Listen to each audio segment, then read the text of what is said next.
ചെറിയ പ്രായത്തിൽ ഇപ്പോൾ KSUവിൽ വലിയ നേതാവൊന്നും ആയിട്ടല്ല ഞാൻ പൊളിറ്റിക്സിലേക്ക് കടന്നത്. കാരണം അന്നത്തെ നമ്മുടെ വിശപ്പ് ആയിരുന്നു ഏറ്റവും വലിയ പഠിക്കുന്ന സമയത്ത്. അങ്ങനെയുള്ള ഞാൻ ജോലി ചെയ്തിട്ടായിരുന്നു സ്കൂളൊക്കെ പോകാൻ. ആ സമയത്ത് നമ്മൾ പാർട്ടിയുടെ ചെറിയ ചെറിയ പരിപാടികളൊക്കെ പങ്കെടുക്കും. ഇലക്ഷൻ വരുമ്പം തലയിൽ നമ്മൾ ഈ ഫോണൊക്കെ വെച്ച് മൈക്ക് സെറ്റൊക്കെ വെച്ച് ഇങ്ങനെ പോകും. അങ്ങനെയൊക്കെ ആയിരുന്നു. പക്ഷെ പിന്നീട്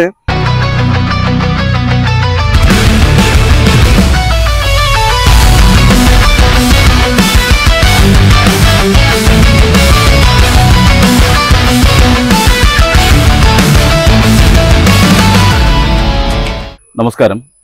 പയ്യോളി വാർത്തകൾ തദ്ദേശകം വോക്ക് വിത്ത് ലീഡർ എന്ന പരിപാടിയിൽ നമ്മോടൊപ്പം ഇന്ന് ചേരുന്നത് പയ്യോളി ബ്ലോക്ക് കോൺഗ്രസ് പ്രസിഡന്റ്, പയ്യോളി നഗരസഭ 8ാം വാർഡ് മെമ്പർ കൂടിയായ ശ്രീ KT വിനോദൻ ആണ്. അദ്ദേഹത്തോട് നമുക്ക് സംവദിക്കാം. ദുരിതവും പ്രയാസങ്ങളും ഇടകലർന്നൊരു ഭൂതകാലമുണ്ട്. ഈ ഭൂതകാലത്തുനിന്ന് വർത്തമാനത്തിലേക്ക് വരുമ്പോൾ എങ്ങനെയാണ് അതിനെ നോക്കിക്കാണുന്നത്, എങ്ങനെ വിലയിരുത്തുന്നു? ദുരിതം എന്ന് പറയുമ്പോൾ സത്യത്തിൽ എൻ്റെ ചെറുപ്പകാലം വളരെയേറെ ദുരിതം നിറഞ്ഞ ഒരു ചെറുപ്പകാലമായിരുന്നു, കാലഘട്ടമായിരുന്നു. അന്നത്തെ സാഹചര്യത്തിൽ നിന്ന് ഇന്നത്തെ കാലഘട്ടത്തെ താരതമ്യം ചെയ്യുമ്പോൾ സത്യത്തിൽ കഠിനാധ്വാനം ചെയ്താൽ ആർക്കും എവിടെയും എത്താം എന്നുള്ളതിന് ഏറ്റവും വലിയ തെളിവാണ് എന്നെ സംബന്ധിച്ചിടത്തോളം ഞാൻ എപ്പോഴും പറയാറുണ്ട്. കാരണം നമ്മൾ കഠിനാധ്വാനം ചെയ്യുക, തീർച്ചയായിട്ടും അത് ചെയ്തു കഴിഞ്ഞാൽ യാതൊരു സംശയവും വേണ്ട, നമ്മൾ ജീവിതത്തിൽ വിജയിക്കും. ഞാൻ അതിൽ നെപ്പോളിയൻ്റെ വാക്കുകൾ എപ്പോഴും കടമെടുത്ത് പറയുന്ന ഒരാളാണ്. Nothing is impossible. If you think you can, anything is possible. അസാധ്യമൊന്നുമില്ല. But if you think you can, anything is possible. നമ്മൾ വിചാരിച്ചാൽ നമ്മളെ തടയാൻ ലോകത്തൊരു ശക്തിക്കും കഴിയും പറ്റില്ല. അപ്പൊ ആ രീതിയിൽ എന്ത് ജോലി പല ആളുകളും ഇന്ന് എനിക്ക് തോന്നുന്നു ചില ചെറുപ്പക്കാർ എനിക്ക് ജോലിയില്ല എന്ന് പറഞ്ഞാൽ എനിക്ക് സത്യത്തിൽ പ്രയാസമുണ്ട്. ഇന്ന് ഒരു 1000 രൂപ ഉണ്ടാക്കാൻ എളുപ്പമാണ് ഏതൊരാൾക്കും. ഒരുപാട് ജോലിയുണ്ട്, ഒരുപാട് ജോലികളിലൂടെയാണ് ശരിക്കും കടന്നു വന്നത്. എല്ലാ ജോലിയും എനിക്ക് തോന്നുന്നു ഞാൻ ചെയ്യാത്ത ജോലികൾ സത്യത്തിൽ ഇപ്പം ഇല്ല എന്ന് പറയുന്നത്. ഇത്രയും ജോലികൾ ചെയ്ത് അനുഭവ സമ്പത്ത് ദൈവം സഹായിച്ചിട്ടുണ്ട്. അതിൽ നിന്ന് നമുക്ക് ഒരുപാട് പാഠങ്ങൾ ഉൾക്കൊള്ളാൻ കഴിയും. കാരണം എക്സ്പീരിയൻസ് ചെയ്യാണ് നമ്മൾ, വേറൊരാൾ നല്ലത് നമ്മൾ നേരിട്ട് അനുഭവിച്ചാണ്. അതിലൂടെ നമുക്ക് ഒരുപാട് അനുഭവ സമ്പത്ത് ജീവിതത്തിൽ നമുക്ക് നേടിത്തന്നിട്ടുണ്ട്. അതൊക്കെയാണ് ഒരുപക്ഷെ നമ്മൾ ഇന്നത്തെ രീതിയിലേക്ക് നമുക്ക് ഒരുപാട് പരാജയങ്ങളും വിജയങ്ങളും ഒക്കെ ഉണ്ട്. അതിൽ പാഠങ്ങൾ പഠിച്ച് പുതിയ പുതിയ അറിവുകൾ തേടി അല്ലെങ്കിൽ പുതിയ പുതിയ മേഖലകൾ തേടി പോവുകയാണ്. അതെ, സാധാരണ രീതിയിൽ ഒരു തരത്തിലുള്ള എന്താ പറയുക, ഈ സാമൂഹ്യ പ്രവർത്തനത്തിലും ഒരു തരത്തിലുള്ള സാമൂഹ്യ പ്രവർത്തനങ്ങളിലും ഒരു മുൻ അല്ലെങ്കിൽ പ്രവർത്തന പരിചയം ഇല്ലാത്തൊരവസ്ഥ. ഈ അവസ്ഥയിൽ നിന്ന് പെട്ടെന്നാണ് രാഷ്ട്രീയത്തിലേക്ക് ഇറങ്ങുന്നത്. അപ്പോൾ രാഷ്ട്രീയത്തിൽ ഇറങ്ങുമ്പോൾ സ്വാഭാവികമായിട്ടും എതിരാളികളുണ്ടാവും, പ്രത്യേകിച്ച് കോൺഗ്രസ് എന്ന് പറയുന്ന ഒരു രാഷ്ട്രീയ പാർട്ടി. അപ്പോൾ പെട്ടെന്ന് വരുന്ന സമയത്ത് എല്ലാ ഭാഗത്തു നിന്നുള്ള ആ ഒരു സമ്മർദ്ദം ഉണ്ടാവും. എങ്ങനെ തരണം ചെയ്തു അങ്ങനെയുള്ള സമ്മർദ്ദങ്ങളൊക്കെ? ഈ പറഞ്ഞ ഒരുപാട് അനുഭവങ്ങളുണ്ട്. കാരണം ഞാൻ ചെറിയ പ്രായത്തിൽ ഇപ്പോൾ KSUവിൽ വലിയ നേതാവൊന്നും ആയിട്ടല്ല ഞാൻ പൊളിറ്റിക്സിലേക്ക് കടന്നത്. കാരണം അന്നത്തെ നമ്മുടെ വിശപ്പ് ആയിരുന്നു ഏറ്റവും വലിയ പഠിക്കുന്ന സമയത്ത്. അങ്ങനെയുള്ള ഞാൻ ജോലി ചെയ്തിട്ടായിരുന്നു സ്കൂളൊക്കെ പോകാൻ. ആ സമയത്ത് നമ്മൾ പാർട്ടിയുടെ ചെറിയ ചെറിയ പരിപാടികളൊക്കെ പങ്കെടുക്കും. ഇലക്ഷൻ വരുമ്പം തലയിൽ നമ്മൾ ഈ ഫോണൊക്കെ വെച്ച് മൈക്ക് സെറ്റൊക്കെ വെച്ച് ഇങ്ങനെ പോകും. അങ്ങനെയൊക്കെ ആയിരുന്നു. പക്ഷെ പിന്നീട് യൂത്ത് കോൺഗ്രസിലേക്ക് കടന്നു വരികയും യൂത്ത് കോൺഗ്രസിൽ പിന്നെ സജീവമായി അന്നൊക്കെ ഗ്രൂപ്പ് സംവിധാനങ്ങളൊക്കെ ഉണ്ട്, അറിയാം. അപ്പോൾ ആ ഒരു ഗ്രൂപ്പിന്റെ സംവിധാനത്തിലൂടെ കടന്നു വരികയും അങ്ങനെ വർക്ക് ചെയ്യുകയും ചെയ്തു. പക്ഷെ പിന്നീട് എന്തായി എന്ന് പറഞ്ഞാൽ നമ്മൾ DAC എന്ന് പറയുന്ന പുതിയൊരു സംവിധാനം വന്നു. ബഹുമാനായ ലീഡർ കേക്കർനായരുടെ നേതൃത്വത്തിൽ ഒരു വിഭാഗം മാറിയപ്പോൾ ആ വിഭാഗത്തിന്റെ ആളായി മാറുകയും പിന്നീട് കോൺഗ്രസിലേക്ക്, ഇന്ത്യൻ നാഷണൽ കോൺഗ്രസിലേക്ക് ബഹുമാനായ മുൻ മന്ത്രി, ആരോഗ്യമന്ത്രിയായിരുന്ന ശ്രീ അഡ്വക്കേറ്റ് P. ശങ്കറിന്റെ നേതൃത്വത്തിൽ, അദ്ദേഹത്തിന്റെ നേതൃത്വത്തിൽ തിരിച്ച് കോൺഗ്രസിലേക്ക് തിരിച്ചു വരികയും പിന്നെ മണ്ഡലം ഭാരവാഹിയെയും മണ്ഡലം കമ്മിറ്റി ഭാരവാഹിയെയും എക്സിക്യൂട്ടീവ് ബ്ലോക്കിലേക്കും ബ്ലോക്ക് ഭാരവാഹിയാവുകയും പടിപടിയായി കടന്നു വരും. ഇതൊക്കെ ചെയ്യുമ്പോൾ തന്നെ സ്വാഭാവികമായിട്ടും KT വിനോദൻ എന്ന് പറയുന്ന രാഷ്ട്രീയക്കാരൻ ഒരു ഗ്രൂപ്പിന്റെ വക്താവ് എന്നുള്ള നിലയിൽ അറിയപ്പെടുന്നുണ്ടോ എന്നൊരു സംശയമുണ്ട്. ഇപ്പോഴില്ല, ഉണ്ടായിരുന്നു, ഇല്ലാന്നും പറയുന്നില്ല. നേരത്തെ അങ്ങനെ ഒരു 2 വിഭാഗം ഉണ്ടായിരുന്നു കോൺഗ്രസിൽ. ഇല്ലാന്നും പറഞ്ഞാൽ അത് കളവായിരിക്കും. നേരത്തെ I വിഭാഗവും A വിഭാഗവും. ഞാൻ I വിഭാഗത്തിന്റെ ആളായിരുന്നു. പക്ഷെ ഇന്ന് ഞാനൊരു ഉത്തരവാദപ്പെട്ട ഒരു കീ പോസ്റ്റിലേക്ക് കടന്നു വന്നപ്പോൾ അതിനുശേഷം എന്നല്ല, അതിന് മുമ്പേ ഒരു 2-3 വർഷത്തേക്ക് ഗ്രൂപ്പ് കളിയിൽ താല്പര്യമില്ലായിരുന്നു. കാരണം അതുകൊണ്ട് പാർട്ടിക്ക് നഷ്ടമേ ഉണ്ടാവുള്ളൂ. അതുകൊണ്ട് തന്നെ ബോധ്യപ്പെടാൻ കുറച്ച് വർഷം എടുത്തു. തീർച്ചയായും സ്വാഭാവികം. കാരണം നമ്മൾ ചില ലീഡർഷിപ്പ് പറയുന്ന അനുസരിച്ച് നമ്മൾ അവരെ പിന്നാലെ പോകുമായിരുന്നു. പിന്നെ നമുക്ക് തിരിച്ചറിവുണ്ടാവും അത്തരം ഗ്രൂപ്പുകളിൽ നിന്ന് മാറി നിന്നുകൊണ്ട് ഗ്രൂപ്പിന് അതീതമായ രീതിയിൽ ഇപ്പോൾ ഉള്ള ലീഡേഴ്സൊക്കെ അങ്ങനെ തന്നെയാണ്. ഇപ്പൊ ഒരു ഗ്രൂപ്പ് സംവിധാനത്തിന്റെ ഭാഗമായിട്ട് ആ രീതിയിലൊന്നും ആരും പോകുന്നില്ല. ആ ഗ്രൂപ്പിന് അതീതമായി പോയാലേ പാർട്ടിക്ക് നിലനിൽപ്പുള്ളൂ എന്ന് തിരിച്ചറിവുണ്ടാവുകയും അങ്ങനെയാണ് ഇപ്പോ ഒരു ഗ്രൂപ്പ് സംവിധാനവും നിലവിലില്ല. അങ്ങനെയുള്ള സംവിധാനം ഇല്ല. കൃത്യമായി പാർട്ടി സംവിധാനമായി എന്താണോ മേൽ കമ്മിറ്റി പറയുന്നത് അത് വളരെ കൃത്യമായി അക്ഷരാർത്ഥത്തിൽ അത് നടപ്പിലാക്കുക എന്നുള്ളതാണ് സ്വാഭാവികമായ ഒരു കോൺഗ്രസിന്റെ ഉത്തരവാദപ്പെട്ട പ്രവർത്തനം. ഈ ഒരു സമയത്ത് നമ്മൾ രാഷ്ട്രീയത്തിലേക്ക് ഇറങ്ങുന്നു. പെട്ടെന്ന് തന്നെ ഒരു നഗരസഭാംഗം എന്നുള്ള രീതിയിൽ ഒരു ജനപ്രതിനിധിയായിട്ട് തിരഞ്ഞെടുക്കപ്പെടുന്നു. എങ്ങനെയാണ് ഇത് മെയിൻറ്റെയിൻ ചെയ്തു പോകുന്നത്, അല്ലെങ്കിൽ എങ്ങനെയാണ് ഇതിനെ കാണുന്നത് ഒരു ജനപ്രതിനിധി എന്ന നിലയിൽ? ജനപ്രതിനിധി എന്നുള്ള നിലക്ക് ഞാൻ വളരെ സന്തോഷമാണ്. ഞാൻ 15 വർഷം മുമ്പ് ജില്ലാ പഞ്ചായത്തിൽ മത്സരിച്ച ആളാണ്. എനിക്ക് പാർട്ടി ടിക്കറ്റ് തന്നു. എടശ്ശേരി എന്ന് പറയുന്ന ഇടതുപക്ഷത്തിന്റെ ഒരു കോട്ടകൊത്തളം എന്ന് പറയും. അവിടെ പോയി മത്സരിച്ച് ചെറിയ വോട്ടിൽ തോറ്റ ആളാണ് 2010. അതാണ് പലപ്പോഴും പിന്നെ അതൊരു ആരോപണത്തിന് സാധ്യത ഉണ്ടാക്കുന്ന കൂട്ടത്തിൽ ഞാൻ കേട്ടിട്ടുണ്ട്. അതൊരു ക്ലെയിം ഉണ്ടാക്കിയതാണ് അടുത്ത ഒരു നിയമസഭാ തെരഞ്ഞെടുപ്പിലേക്ക് ഒരു സ്ഥാനത്തിന് വേണ്ടി എന്ന് കേട്ടിട്ടുണ്ട്. അങ്ങനെയല്ല, അന്ന് ഒരു എനിക്കൊരു മത്സരം ഇവിടെ പഞ്ചായത്തില് അന്ന് ഞാൻ നേരത്തെ പറഞ്ഞ പോലെ ഗ്രൂപ്പിന്റെ വടംവലിയും സംവിധാനങ്ങളൊക്കെ ചില സംവിധാനങ്ങൾ ചില ആളുകളുടെ കയ്യിലായതുകൊണ്ട് എനിക്ക് സീറ്റ് നിഷേധിക്കുകയും സീറ്റ് നിഷേധിച്ചപ്പോ അന്ന് ലീഡർഷിപ്പിലുണ്ടായിരുന്ന അഡ്വക്കേറ്റ് പി ശങ്കരൻ, UDF-ന്റെ ചെയർമാനായിരുന്നു. അദ്ദേഹം എനിക്ക് എടശ്ശേരി ഒരു സീറ്റ് ജില്ലാ ഡിവിഷൻ സീറ്റ് വാങ്ങിത്തരികയാണ് ചെയ്തത്. അവിടെ നല്ല മത്സരം കാഴ്ചവെച്ചു. നല്ല മത്സരം കാഴ്ചവെച്ചു. ചെറിയ വോട്ടിനാണ് ഞാൻ തോറ്റത്. വലിയ പ്രഗത്ഭനായ ഒരാളോട്, BP കുഞ്ഞിഷൻ എന്ന് പറയുന്ന ഒരാളോട് ചെറിയ വോട്ടിനാണ് ഞാൻ തോറ്റത്. എന്നാലും അതൊരു വലിയൊരു അനുഭവമായിരുന്നു. ആ ഒരു ക്ലെയിമാണ് ശരിക്കും. ആ ക്ലെയിം ഇപ്പൊ നിലവിൽ. പിന്നെ അതിനുശേഷം പിന്നെ ഞങ്ങൾ ഇടയിൽ പാർട്ടിക്ക് ഇടയിൽ ഗ്രൂപ്പുകളും സംവിധാനമൊന്നും ഇല്ലാത്ത ഇവിടെ 8ാം വാർഡ് തന്നെ ഞാനിപ്പോ നിൽക്കുന്ന വാർഡ്, ഞാനിപ്പോ നമ്മൾ സംസാരിക്കുന്ന വാർഡ്, ഈ വാർഡ് ഇടതുപക്ഷത്തിന്റെ കയ്യിലായിരുന്നു കാലങ്ങളായി, വർഷങ്ങളായി. അപ്പൊ ആ വാർഡ് ഞാൻ ഒരു ഫൈറ്റിംഗ് സ്പിരിറ്റോട് കൂടിയാണ്.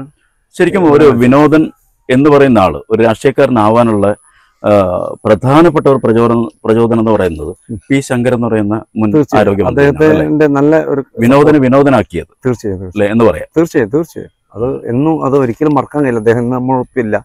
അദ്ദേഹത്തെ പോലെയുള്ള സ്നേഹസമ്പന്നനായ ഒരു ലീഡർ, അത്തരം ലീഡേഴ്സൊക്കെ കുറവാണ്.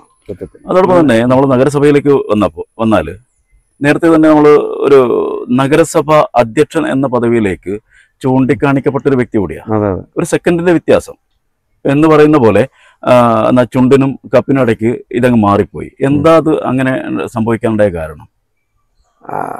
അത് എന്തായാലും ഞാൻ ആഗ്രഹിച്ചിരുന്നു മാത്രമല്ല എനിക്ക് അർഹതപ്പെട്ടും കൂടെയായിരുന്നു. പക്ഷെ നിർഭാഗ്യവശാൽ അത് വേറൊരാൾ വന്നു. അതൊക്കെ നിങ്ങൾക്കറിയാം, ഇതിൻ്റെ ഉള്ളിലുള്ള ചില കളികളും കാര്യങ്ങളൊക്കെ ഉണ്ടാവും, സ്വാഭാവികമാണ്. പക്ഷെ എന്നാലും കുഴപ്പമൊന്നുമില്ല. പിന്നീട് വന്നത് ഷെഫീഖാണ്. ഷെഫീഖ് എൻ്റെ നല്ല സുഹൃത്താണ്. അദ്ദേഹം വന്നതിന് ശേഷം അയാൾക്ക് ഏറ്റവും കൂടുതൽ കട്ട സപ്പോർട്ട് കൊടുത്ത ആൾ ഞാനാണ്. പിന്നെ ഞാൻ വിദ്യാഭ്യാസ സ്റ്റാൻഡിംഗ് കമ്മിറ്റി ചെയർമാനായി കൂടെ നിന്നുകൊണ്ട് നല്ല പ്രവർത്തനം അദ്ദേഹം കാഴ്ചവെച്ചു. അതോടൊപ്പം എൻ്റെ വാർഡിലും എനിക്ക് തോന്നുന്നു മുനിസിപ്പാലിറ്റി ഏറ്റവും നന്നായി വികസനം കൊണ്ടുവരാൻ എനിക്ക്. ഈ വിദ്യാഭ്യാസ സ്റ്റാൻഡിംഗ് കമ്മിറ്റി അധ്യക്ഷൻ എന്നുള്ള നിലയിൽ എന്തൊക്കെ പ്രവർത്തനങ്ങൾക്ക് നേതൃത്വം കൊടുത്തിട്ടുണ്ട്? വിദ്യാഭ്യാസ സ്റ്റാൻഡിംഗ് കമ്മിറ്റി ചെയർമാൻ ആയതിനു ശേഷം പയ്യോളിയിൽ പ്രഥമമായിട്ട് പയ്യോളിയിലുള്ള മുഴുവൻ വിദ്യാർത്ഥികൾ, A+ കിട്ടിയ കുട്ടികൾ, അതുപോലെ SLC +2 കുട്ടികളൊക്കെ വിളിച്ച് അവരൊക്കെ മുഴുവൻ ഡീറ്റെയിൽസ് എല്ലാ വാർഡുകളിൽ നിന്ന് കളക്ട് ചെയ്ത് അവരൊക്കെ ആദരിക്കുകയുണ്ടായി. ആദ്യമായിട്ടാണ് പയ്യോളി മുനിസിപ്പാലിറ്റിയിൽ. പിന്നെ അതുപോലെ തന്നെ തുംകൂർ മൊഴി എന്ന് പറഞ്ഞിട്ട് ഒരു പുതിയ പദ്ധതി പ്രകാരം 1 കോടി രൂപയിലധികം ഫണ്ട് വെച്ച് ഇംപ്ലിമെന്റ് ചെയ്തത് അടുത്താണ്. പക്ഷെ ഞാനത് ഉണ്ടായിരുന്ന സമയത്ത് എല്ലാ വിദ്യാലയങ്ങളിലും ഈ വേസ്റ്റ് മാനേജ്മെന്റ് ചെയ്യാൻ വേണ്ടിയിട്ടുള്ള സംവിധാനം തുംകൂർ മൊഴി ഇത് ചെയ്യാൻ കഴിയാതെ ചെറിയ 2 സെന്റ് സ്ഥലം വേണം. അതില്ലാത്തടത്ത് മറ്റ് സംവിധാനങ്ങൾ ഏർപ്പെടുത്തും. ശരിക്കും 14ഓളം സ്ഥാപനങ്ങൾ ഉണ്ട്. അപ്പൊ അങ്ങനെയുള്ള പദ്ധതികളൊക്കെ പുതിയ പദ്ധതികളാണ്, അതൊക്കെ കൊണ്ടുവന്നിട്ടാണ്. അപ്പൊ ഒരു നഗരസഭാംഗം എന്നുള്ള നിലയിൽ ഈ 8ാം വാർഡിനെ സംബന്ധിച്ചിടത്തോളം എന്തൊക്കെ പദ്ധതികൾ ഇവിടെ ഒരു വികസനത്തിന് ആവശ്യമാണ് എന്ന് തോന്നിയിട്ടുണ്ട്? തീർച്ചയായും ഇമ്പോർട്ടന്റ് ഒരുപക്ഷെ ഇവിടെ മാത്രമല്ല, പയ്യോളി മുനിസിപ്പാലിറ്റിയിൽ ഏറ്റവും ഇമ്പോർട്ടന്റ് ആയത് കുടിവെള്ളം എന്ന് പറയുന്നത് ഇവിടുത്തെ കിട്ടാക്കനിയായിരുന്നു. വർഷങ്ങളായി, പതിറ്റാണ്ടുകളായി ആളുകൾ ആഗ്രഹിക്കുന്നതാണ് കുടിവെള്ളം എന്ന് പറയുന്നത്. എന്നാൽ പയ്യോളി മുനിസിപ്പാലിറ്റിയിൽ ഇന്നത്തെ ഭരണസമിതി അത് ഷെഫീഖിന്റെ കാലത്ത് തുടങ്ങി ഇപ്പം VK അബ്ദുറഹ്മാനിലെത്തിയിരിക്കുകയാണ്. ഏതാനും ഒരു മാസം മാത്രമേ. പക്ഷേ ഞങ്ങൾ വളരെ പൂർണ്ണതയോടുകൂടി വളരെ സന്തോഷത്തോടു കൂടിയാണ് അറിയുന്നത്. കാരണം അമൃത് കുടിവെള്ള പദ്ധതി, ജപ്പാൻ കുടിവെള്ള പദ്ധതി, 2 കുടിവെള്ള പദ്ധതിയാണ് പയ്യോളി. മാത്രമല്ല ആദ്യം അമൃത് കുടിവെള്ള പദ്ധതിക്ക് 15 കോടി 84 ലക്ഷമാണ് വെച്ചത്. അതിന് 12.5 ലക്ഷം നമ്മുടെ വിഹിതം മുനിസിപ്പാലിറ്റിന്റെ ഓൺ ഫണ്ട് നിന്ന് കൊടുക്കണം. 1.5 കോടിയിലധികം കൊടുത്തു. അതിനുശേഷം 80 ലക്ഷം വീണ്ടും വെച്ചു.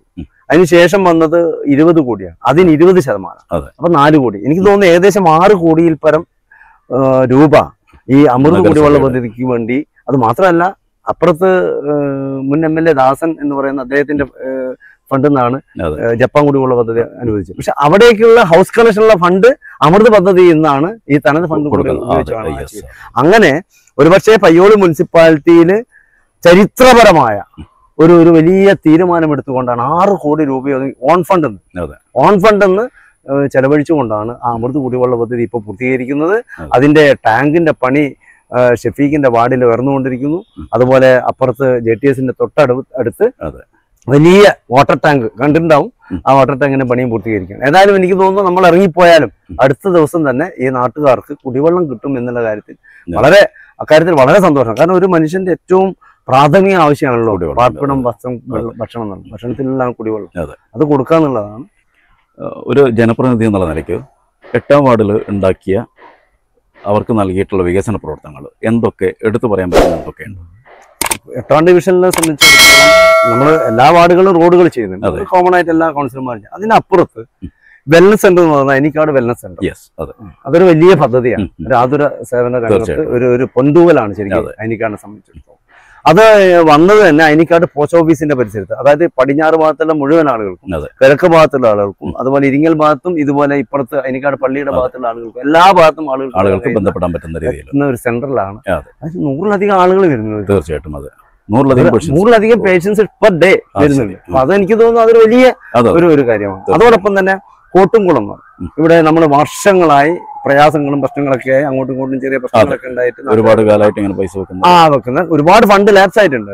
ആ കോട്ടുംകുളം നമ്മൾ 30 ലക്ഷം രൂപ പിന്നെ അമൃത പദ്ധതിയിലൂടെ, സെൻട്രൽ ഗവൺമെന്റ് പദ്ധതിയാണ്, അമൃത പദ്ധതിയിലൂടെ 30 ലക്ഷം രൂപ അതിന്റെ ചെറിയൊരു കോൺട്രിബ്യൂഷൻ മുനിസിപ്പാലിറ്റി വെച്ചിട്ടാണ് അപ്പൊ അത് നീന്തൽക്കുളാക്കാൻ പോവാൻ മാറ്റിയത്.